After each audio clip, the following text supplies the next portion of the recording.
I'm Robyn Zimmerman, and this is Talk of the Town.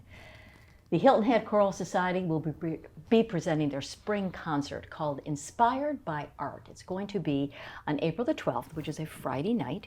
We have the music director. We have Dr. Dustin Ousley. He's the artistic director of the Choral Society. And then Marcus Walsh, as you know. Hi, everybody. He's sportscaster with us at WHHI. But I don't know if you know that Marcus is a singer. And he sings with the Choral Society, been with the Society for 10 years. He also is singing with us at St. Luke's as we prepare the John Rutter Gloria. Yep. So you're multi-talented, yes, Marcus. Most definitely. A vocal jack of all trades, I've been saying for years. Let's dive right into, this is a very intimate piece, you said. Yes, this work, when you hear a requiem, people who are used to hearing those works performed, the definition is a mass for the dead. But in this particular work, it's called a requiem for the living. So this work is focused specifically on the people who are left behind to deal with the pain of the loss of a loved one. So I would encourage anybody who hears that we're doing a requiem to kind of resist the traditional feeling that would evoke, because this work is very much for the people who might still be struggling emotionally with the loss of a very significant loved one. Now, it's inspired by art because there's going to be an art exhibit in the beautiful lobby there at First Pres.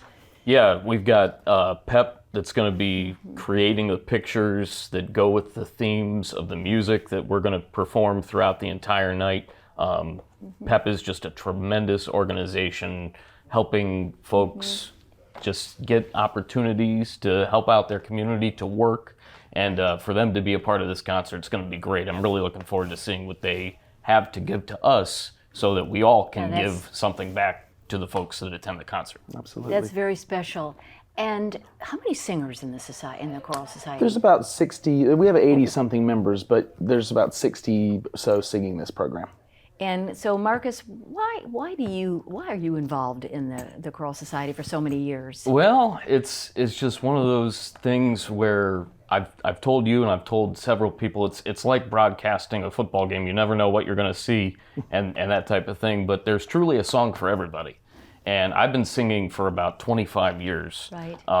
And I joined the Choral Society through a friend of a friend, and haven't looked back. And we've had ebbs and flows, and it's been wonderful to be a part of this great organization for the last 10 years, especially coming out of COVID. Right. It's great to get back, and to have Dustin on board has been tremendous for almost 2 years now. Yeah, he said it's been 2 years. I interviewed Dustin when he first came to the Choral Society, and here he is, very successful.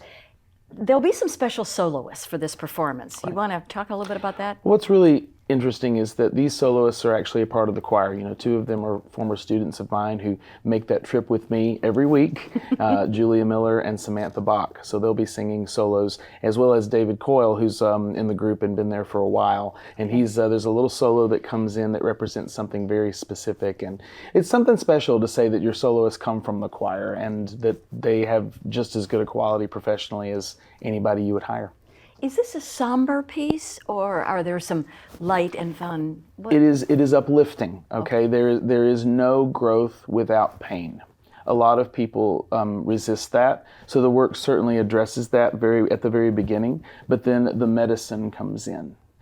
We acknowledge the pain of losing someone significant, and I think all of us in the audience will have experienced that.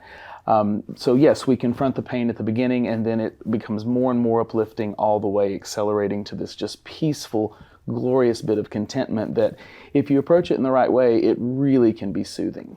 So that's my hope. And how often do you rehearse? We rehearse every Sunday night, now 6:30 to 8:30, over at Christ Lutheran Church on the north end of the island. That's right. It's been great. We're able to go through pieces, kind of stop and do chunks. Kind of attack to see where we're at, and then go back and rehearse certain spots as needed. This is the third time that I've sung the Requiem for the Living, and I'm really enjoying the rehearsal time with Dustin and HHCS on this piece. Well, Dustin was sharing with me that he graduated from Furman, which is a phenomenal music department, and then got his PhD at University of South Carolina, actually in conducting. That's right. And you live in Somerville. That's right. And so you travel. It's a good 2-hour drive, right. but they make it worth it. So. Well, very good. So again, April the 12th, That is a Friday night at First Pres, and the concert will be the spring concert for the Hilton Head Choral Society, so it'll be wonderful. Thank you, gentlemen. Thank you Thanks, so Robyn. much.